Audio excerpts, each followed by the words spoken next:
मंडळी, जोमकाई देवी हे मंदिर उत्तूर गावाच्या वेशीवर वसलेले एक प्राचीन व पूजनीय असे मंदिर आहे.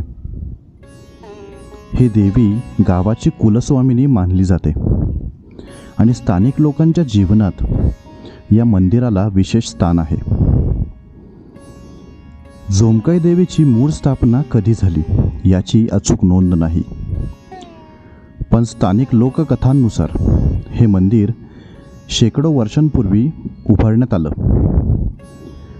मंडळी, या देवीला 3.5 शक्तिपीठांपैकी एक मानणाऱ्या काही भक्तांचा समज आहे. हे मंदिर गडिंग्लजच्या पट्ट्यातील एक धार्मिक केंद्र मानलं जातं. मंदिराचा परिसर अत्यंत शांत, स्वच्छ आणि निसर्गरम्य आहे. आजूबाजूला नारळ, वड, पिंपळाची झाडं आणि एक छोटासा ओढा आहे जो पावसाळ्यात वाहत असतो. नवरात्रोत्सवात येथे विशेष पूजन, अखंड हरिपाठ, महाप्रसाद आणि देवीची मिरवणूक होते. आश्विन शुद्ध नवमी हा दिवस अत्यंत पवित्र मानला जातो. या दिवशी हजारो भक्त देवीच्या दर्शनासाठी येतात. देवीला साडी, हार आणि कडबा नारळ अर्पण करण्याची परंपरा येथे आहे. मंडळी, हे मंदिर बुलेटवर राईड करताना एक सुंदर स्पॉट आहे. रस्ता मंदिरापर्यंत चांगला असून निसर्गाच्या सानिध्यात जाता येते. व्लॉगसाठी ड्रोन शॉट आणि सकाळच्या आरतीचे दृश्य, लोकांच्या श्रद्धेचे दर्शन खूपच प्रभावी ठरते. मंडळी, जोमकाई मंदिराच्या परिसरात आपल्याला एक दीपमाळा बघायला मिळते बरं का. आपल्यातले असे किती लोक येतो ज्यांना खरोखर या दीपमाळेचा इतिहास माहिती आहे? तर दीपमाळा ही प्राचीन मराठा मंदिर स्थापत्य शैलीतील एक वैशिष्ट्यपूर्ण घटक आहे. जोमकाई देवी मंदिरातील दीपमाळा ही दगडी पाषाण बांधणीची असून तिच्या रचनेत एका मागोमाग अशी अनेक दिव्यांची माळ उभारल्याची रचना आहे. अशी दीपमाळा श्रद्धा, जागरूकता आणि तेज यांचे प्रतीक मानली जाते. शक, सत्वर किंवा सणासुदीच्या दिवशी दीपमाळा प्रज्वलित केली जाते आणि या प्रसंगी संपूर्ण मंदिर दिव्यांच्या उजेडाने उजळून निघते. मंडळी, दीपमाळा सुमारे 15 ते 20 फूट उंच असते. पायथ्यापासून टोकापर्यंत पायऱ्या किंवा छोटे छोटे पावसाळी टेरेससारखे स्तर असतात जिथे दिवे लावले जातात. दीपमाळेचा शिरोभाग टोकदार किंवा कमनीसारखा असतो जो देवतेच्या तेजाचे प्रतीक मानला जातो. दीपमाळा हा अंधारावर प्रकाशाचा विजय दर्शवणारा प्रतीक आहे. विशेषतः कार्तिक दीपोत्सव, नवरात्र, देवीची यात्रा अशा धार्मिक कार्यांमध्ये ही दीपमाळा प्रज्वलित केली जाते. दिव्यांच्या प्रकाशात संपूर्ण परिसरात एक आध्यात्मिक ऊर्जा निर्माण होते.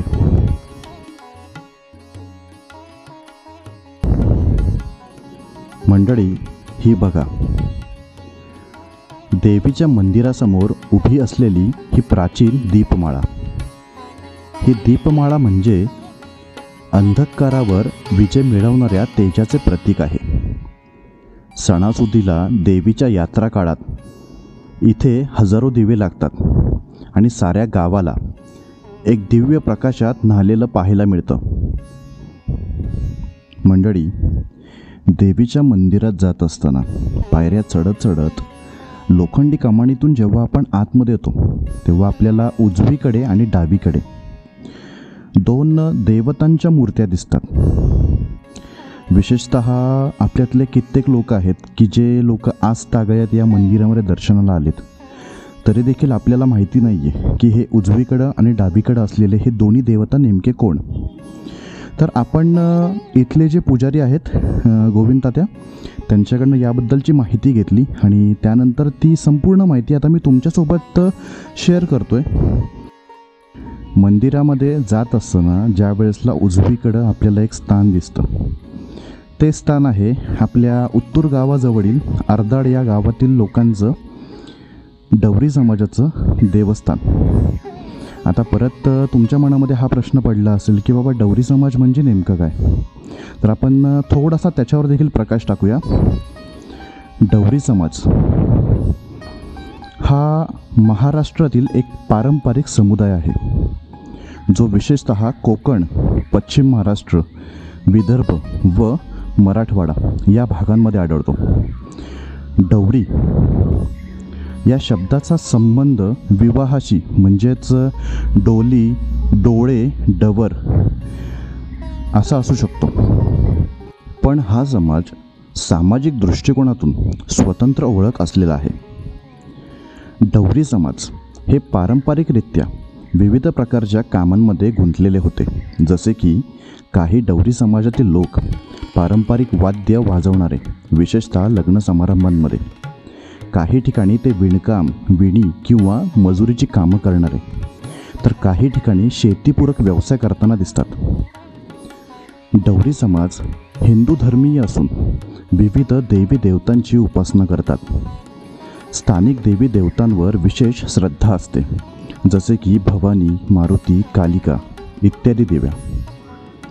काही भागात डवरी समाज पारंपरिक नृत्य, वादन किंवा लोककला जपून ठेवतो. मंडळी, डवरी समाजात आंतरविवाह म्हणजे आपल्या समाजातच विवाह करण्याची पद्धत आजही प्रचलित आहे. विवाह समारंभात पारंपरिक विधी, गाणी व नृत्यांचा समावेश असतो.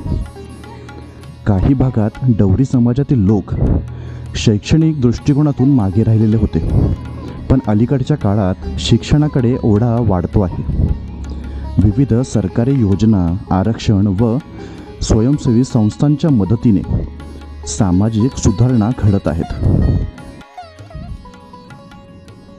मंडळी, जोमकाई देवी मंदिर परिसरामध्ये आत्ताच नुकतं आपण डवरी समाज आणि डवरी समाजाची देवता याबद्दल माहिती घेतली, बरोबर. मंडळी, याच मंदिर परिसरामध्ये जोमकाई देवीला जात असताना अगदी डाव्या बाजूला थळोबाचं देवस्थान आहे. आता थळोबाबद्दल आपण थोडीशी माहिती घेऊया बरं का. थळोबा देवस्थान हे पश्चिम महाराष्ट्रात विशेषतः कोल्हापूर, सातारा आणि सांगली जिल्ह्यात लोकांच्या श्रद्धेचे केंद्र असलेले एक प्राचीन ग्रामदैवत आहे.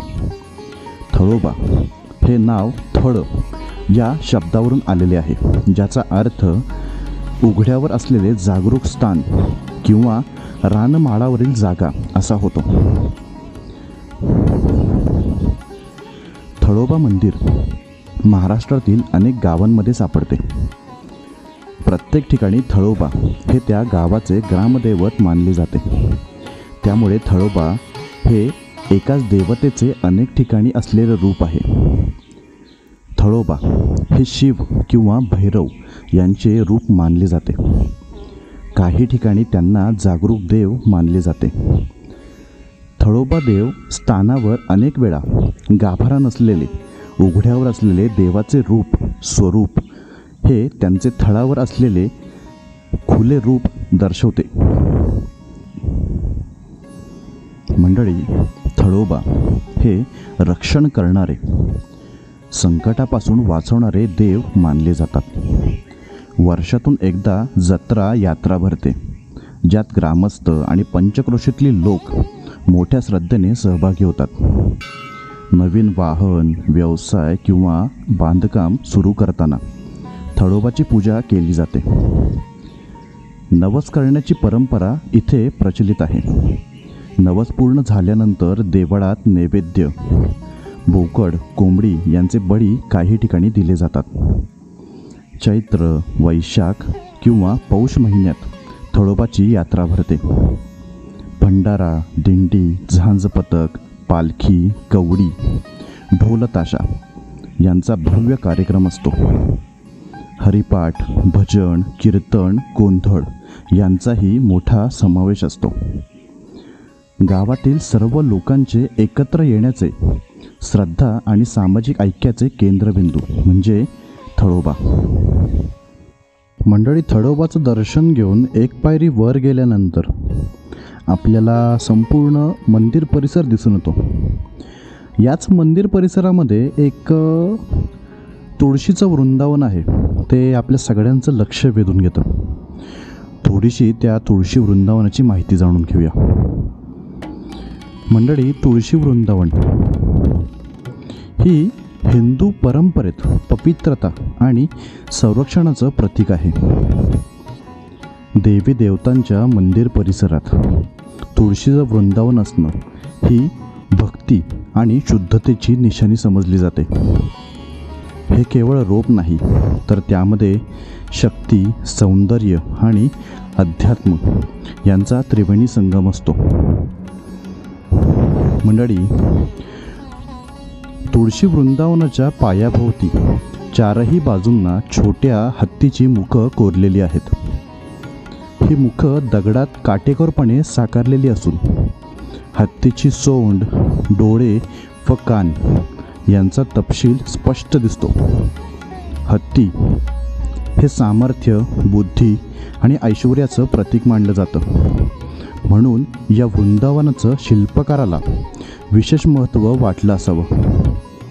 काही अभ्यासक असेही सांगतात की हत्तीच्या मुखातून पाणी किंवा पूजेच्या वेळी वाहणारा अभिषेकाचा जल बाहेर पडायचा, असा संकेत देणारी ही शैली होती. मंडळी, हे वृंदावन दगडी बांधकामाचं असून मुख्य चौथऱ्यावर तुळशीचं रोप लावलेलं आहे. वृंदावनाच्या मध्यभागी लहानशी नक्षीकाम कोरलेली तोरणं दिसून येतात, जी साधेपणा आणि कलात्मकतेचा संगम दर्शवते. हत्तीची मुख या संपूर्ण रचनेला एक राजेशाही आणि दिव्यता देतात, जी त्या काळातल्या कलाशैलीचं उत्तम उदाहरण आहे. या तुळशी वृंदावनाला अलक्षित श्रद्धास्थान असं म्हणता येईल. अनेक भाविक देवीचं दर्शन घेतल्यानंतर इथे नतमस्तक होतात. काही जण यास देवीच्या अंगणातील चौकटीचं रक्षण असंही मानतात. जणू हत्ती हे 4 दिशांना रक्षण करत आहेत.